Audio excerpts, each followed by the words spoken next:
жастамын. Айназ, мына менің алдымда тұрған, біздің алдымызда мына заттар не зат екенін білесің бе? Қане айта қойшы. Су және Кока-Кола. Яғни бұлар минералды, газды сусындар екен. Бұны ішетін болсақ, біздің денсаулығымызға өте зиян екен. Оны қалай білеміз біздер зиян екен? Ол үшін біздер қазір зерттеу жұмысын жүргізетін боламыз. Сен маған көмектесесің бе? Ендеше Айназ, мына Кока-Коланың аузын сен аша қой, ал мен судың аузын ашайын.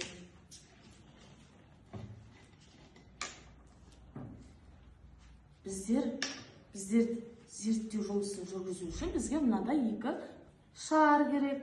Шарымызды аламыз, біреуін суға кигізетін боламыз, екіншісін Кока-Колаға кигіземіз. Енді Айназ қарай қой. Енді жай ғана осылай шайқайтын боламыз. Шайқай қой, осылай шайқай қой. Сол кезде біздің шарымыз өрлетін болады. Шайқай қой. Қане шайқайық. Шайқайық. Айназ, шарымыз үрілді ме?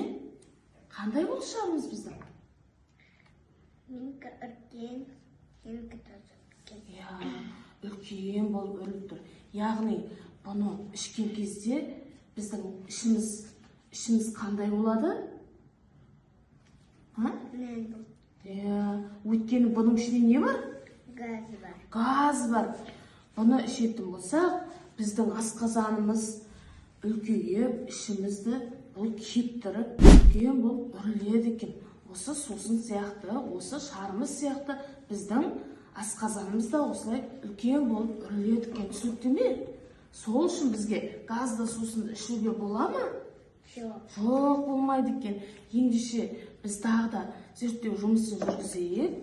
Ол үшін бізге осындай екі шыны ыдыс керек, және де жұмыртқа, газдалған су және Кока-Кола керек екен. Ал сен мына Кока-Коланы мына шыныға құй, ал мен суды мұнда құяйын.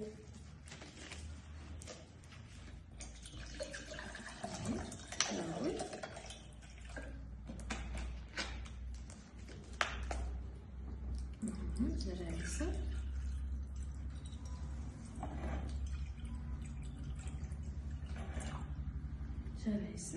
Жарайды.